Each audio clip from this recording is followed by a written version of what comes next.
का 2 दिवसीय गुजरात दौरा। केवड़िया में पीएम ने कई योजनाओं की शुरुआत। पीएम मोदी ने एकता मॉल और 5 लाख पौधे वाले आरोग्य वन का किया उद्घाटन। सरकारों के कई कदम उठाने के बाद भी खराब हो रही है हवा। दिल्ली एनसीआर में लगातार बिगड़ता जा रहा है प्रदूषण। खराब हवा के चलते लोगों को सांस लेने में हो रही है परेशानी। त्योहार के समय में भी मायूस नजर आ रहे हैं दिए बेचने वाले। कोरोना के डर से खरीदारी करने नहीं निकल रहे लोग। खरीदारी नहीं होने के चलते खाने पीने के पड़ रहे लाले। पीएम नरेंद्र मोदी 2 दिवसीय दौरे पर गुजरात पहुंचे, जहां उन्होंने एकता मॉल का उद्घाटन किया। इससे पहले चिल्ड्रन न्यूट्रिशन पार्क का भी उद्घाटन किया और टॉय ट्रेन में बैठकर पार्क का जायजा लिया। केवड़िया में उन्होंने आरोग्य वन का उद्घाटन किया। प्रधानमंत्री नरेंद्र मोदी का 2 दिवसीय गुजरात दौरा शुरू हो गया है। पीएम मोदी ने सबसे पहले पूर्व सीएम केशुभाई पटेल को श्रद्धांजलि दी। उसके बाद पीएम मोदी ने केवड़िया पहुंचकर कई योजनाओं की शुरुआत की। अपनी गुजरात यात्रा के दौरान पीएम मोदी ने आरोग्य वन का उद्घाटन किया। 5 लाख से अधिक औषधियों वाले आरोग्य वन, एकता का संदेश देने वाले एकता मॉल और बच्चों के लिए पोषक पार्क का उद्घाटन किया। इस दौरान प्रधानमंत्री नरेंद्र मोदी ने आरोग्य वन का भ्रमण भी किया। प्रधानमंत्री मोदी ने केवड़िया में जिस एकता मॉल का उद्घाटन किया वो कई खासियतों से युक्त है। इस मॉल में देश में मौजूद हस्तकलाओं और पारंपरिक उत्पादों का प्रदर्शन किया जाएगा। यहाँ पर पूरे देश से आए उत्पाद प्रदर्शित किए जाएंगे, जिसका उद्देश्य है एकता का संदेश देना है। ये मॉल 35,000 वर्ग फुट में फैला हुआ है। मॉल में 20 एम्पोरियम हैं, जो सभी राज्यों का प्रतिनिधित्व करते हैं।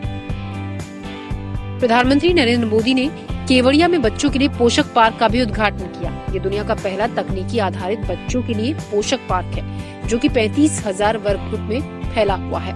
पार्क में न्यूट्री ट्रेन भी चलाई जाएगी, जिसके स्टेशन के नाम भी काफी रोचक रखे गए हैं। पार्क का उद्देश्य कई गतिविधियों के जरिए पोषक भोजन के प्रति जागरूकता फैलाना है। आपको बता दें, प्रधानमंत्री नरेंद्र मोदी ने शुक्रवार को करीब 1 दर्जन से अधिक योजनाओं का उद्घाटन किया। शनिवार को भी पीएम मोदी गुजरात में ही रहेंगे और एकता दिवस के अवसर पर देश को संबोधित करेंगे।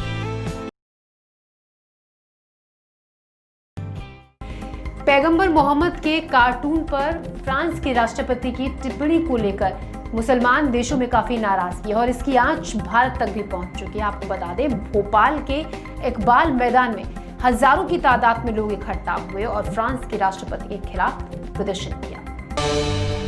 फ्रांस में पैगंबर मोहम्मद के कार्टून और फ्रांसीसी राष्ट्रपति की टिप्पणी को लेकर मुस्लिम देशों में जारी विरोध प्रदर्शन की आंच भारत तक पहुंच चुकी है।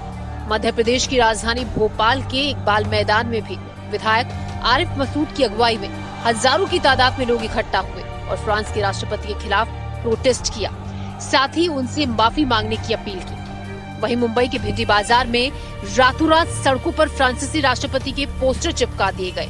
शुक्रवार सुबह वाहन मेट्रो के पोस्टर को रौंदते हुए नजर आए। मध्य प्रदेश के मुख्यमंत्री शिवराज सिंह चौहान ने कोरोना काल में बिना इजाजत इस तरह की रैली निकालने वालों पर सख्त एक्शन की बात कही है। उन्होंने ट्वीट किया, मध्य प्रदेश शांति का टापू है, इसकी शांति को भंग करने वालों से हम पूरी सख्ती से निपटेंगे। मुंगेर गोलीकांड का मामला धीरे धीरे शांत होता हुआ दिख रहा है। भारी पुलिस बल की तैनाती पूरे शहर में कर दी गई है। तमाम संवेदनशील जगहों पर फ्लैग मार्च निकाला गया और शुक्रवार को सभी दुकानें भी खुली नजर आई। बिहार में दशहरा के मौके पर दुर्गा प्रतिमा के विसर्जन के दौरान पुलिस और स्थानीय लोगों के बीच हिंसक झड़प के बाद अशांत मुंगेर की स्थिति अब सामान्य होने लगी है। शुक्रवार को मुंगेर की सभी दुकानें खुल गई। डीआईजी मनु महाराज ने भी अब मोर्चा संभाल लिया है। इधर पुलिस ने फ्लैग मार्च कर लोगों में विश्वास पैदा करने और शांति बनाए रखने की अपील की। डीआईजी मनु महाराज ने कहा, गुरुवार को हुई आगजनी करने वालों का पता लगाया जा रहा है और उन सभी पर कार्रवाई की जाएगी। उन्होंने लोगों से शांति बनाने की अपील की। देखिए, लोग शांतिपूर्वक रहें। हम पहले भी अपील कर चुके हैं, शांति से रहें। जो भी स्थिति है उसको नियंत्रण में किया जा रहा है। उपद्रवी तत्व जो है वो बीच में नहीं आए और क्षति ना पहुंचाएं। जो कार्रवाई होनी चाहिए वो हम लोग करेंगे, जांच होगी सब भी। कोई भी उपद्रवी तत्व ना आए और लोग भीड़ का पार्ट ना बने। मुंगेर में बवाल बढ़ा तो विपक्ष ने भी इस मुद्दे को उठाया। नीतीश सरकार पर लगातार हमलावर रहे चिराग पासवान ने फिर सीएम नीतीश कुमार को घेर लिया और कहा कि इस घटना की पूरी जिम्मेदारी मुख्यमंत्री नीतीश कुमार की बनती है। वो पता करे कि किसके निर्देश पर गोलियां चली। किसी ने तो आदेश दिए होंगे, बिना किसी के आदेश के तो गोली नहीं चलेगी। इसी बीच सीआईएसएफ की जांच रिपोर्ट में कहा गया है कि 26 अक्टूबर को दुर्गा प्रतिमा विसर्जन के दौरान हुए विवाद में कई लोगों ने पुलिस पर पथराव किया था, जिसके बाद स्थिति अनियंत्रित हो गई। पुलिस ने स्थिति को कंट्रोल में करने के लिए पहले गोली चलाई, जिससे लोग और आक्रोशित हो गए।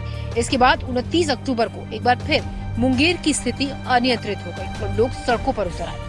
थानों पर हमला किया गया, कई वाहनों को आग के हवाले कर दिया गया, दफ्तरों में तोड़फोड़ की गई। इसी बीच चुनाव आयोग ने जिलाधिकारी और पुलिस अधीक्षक को तत्काल प्रभाव से हटा दिया और नए जिलाधिकारी के रूप में रचना पाटिल और एसपी के रूप में मानवजीत सिंह ढिल्लों को भेज दिया।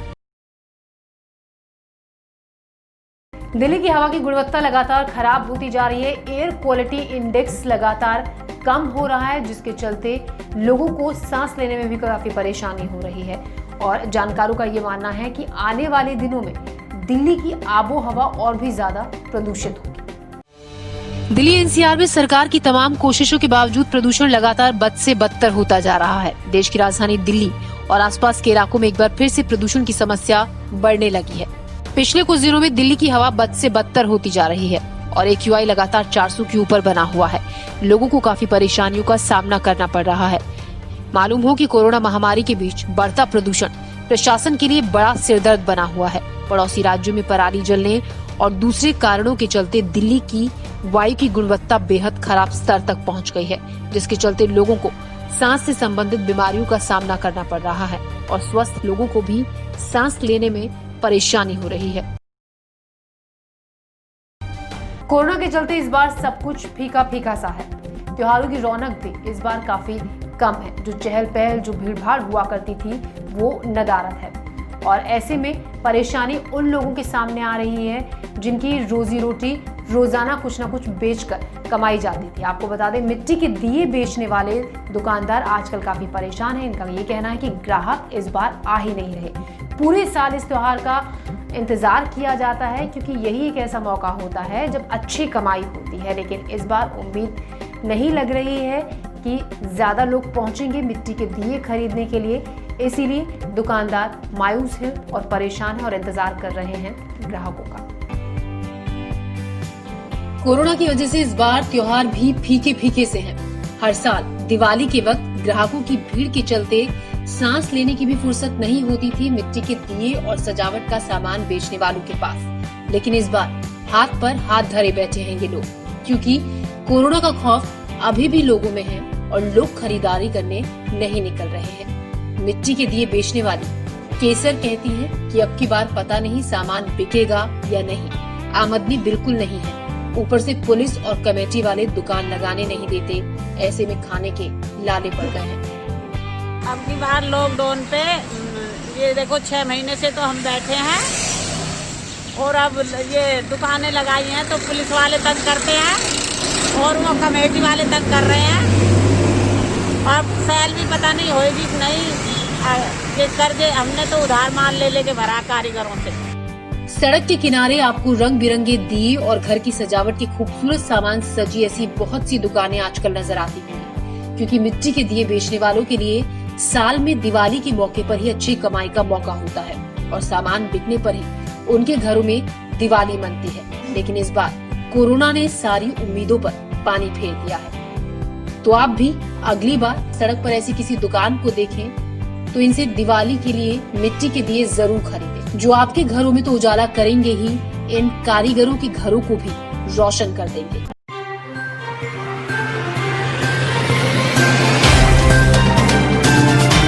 Subscribe now and press the bell icon. Never miss an update.